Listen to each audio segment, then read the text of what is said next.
L'énigme des disparitions de Bennington Triangle. Abonne-toi et like la vidéo.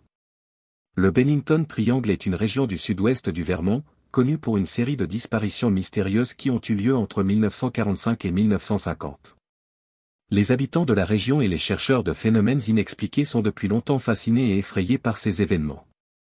La zone est centrée autour de la montagne Glastonbury, autrefois un centre d'exploitation forestière et minière, mais devenu pratiquement une ville fantôme.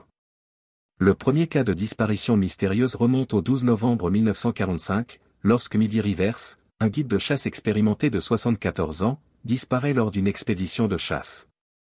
Rivers connaissait bien la région et était avec 4 autres chasseurs. Il marchait devant le groupe et disparut soudainement après avoir pris un virage. Une recherche intensive fut lancée, mais aucune trace de lui ne fut jamais trouvée. Un an plus tard, presque jour pour jour, le 1er décembre 1946, Paula Weldon, une étudiante de 18 ans du Bennington College, disparut alors qu'elle faisait de la randonnée sur le Long Trail, un sentier de randonnée populaire de la région. Des témoins l'ont vue marcher sur le sentier, mais elle ne revint jamais. Une vaste recherche, impliquant des centaines de bénévoles et l'armée, ne révéla aucune trace d'elle. L'affaire attira l'attention nationale et reste l'une des disparitions les plus célèbres de l'histoire du Vermont. Le 1er décembre 1949, 3 ans jour pour jour après la disparition de Paula Weldon, James Tedford, un vétéran de la Seconde Guerre mondiale, disparut alors qu'il rentrait chez lui en bus après avoir rendu visite à des proches. Des témoins l'ont vu monter dans le bus, mais lorsqu'il atteignit sa destination, Tedford n'était plus à bord, bien que ses bagages soient toujours là. Sa disparition ajouta une autre couche de mystère à la région.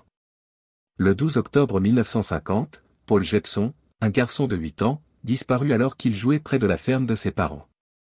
Sa mère l'avait laissé seule dans la camionnette pendant qu'elle s'occupait des cochons. Lorsqu'elle revint, Paul avait disparu. Les recherches impliquèrent des chiens pisteurs, qui suivirent sa trace jusqu'à l'autoroute, où elle s'arrêta brusquement. Encore une fois, aucune trace du garçon ne fut trouvée. Peu après, le 28 octobre 1950, Frida Langer, une randonneuse expérimentée de 53 ans, disparut alors qu'elle faisait de la randonnée avec son cousin près du réservoir de Somerset.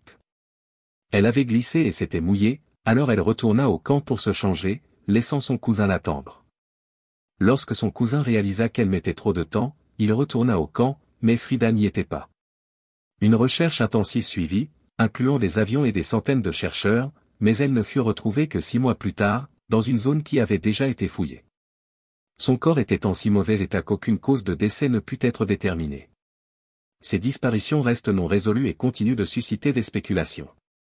Les théories vont des enlèvements extraterrestres au portail vers d'autres dimensions, en passant par l'œuvre d'un tueur en série. Certains croient que la région elle-même est maudite ou qu'il y a une présence surnaturelle. Le Bennington Triangle est devenu une légende locale, attirant des chercheurs de phénomènes paranormaux, des historiens et des curieux. Les histoires de cette région sont un rappel inquiétant que certaines énigmes restent irrésolues et que certaines zones de notre monde sont entourées de mystères qui défient toute explication logique. Pour ceux qui vivent à proximité ou qui osent s'aventurer dans cette région, le Bennington Triangle est un endroit empreint de mystère et de peur, où l'inexplicable semble toujours à portée de main.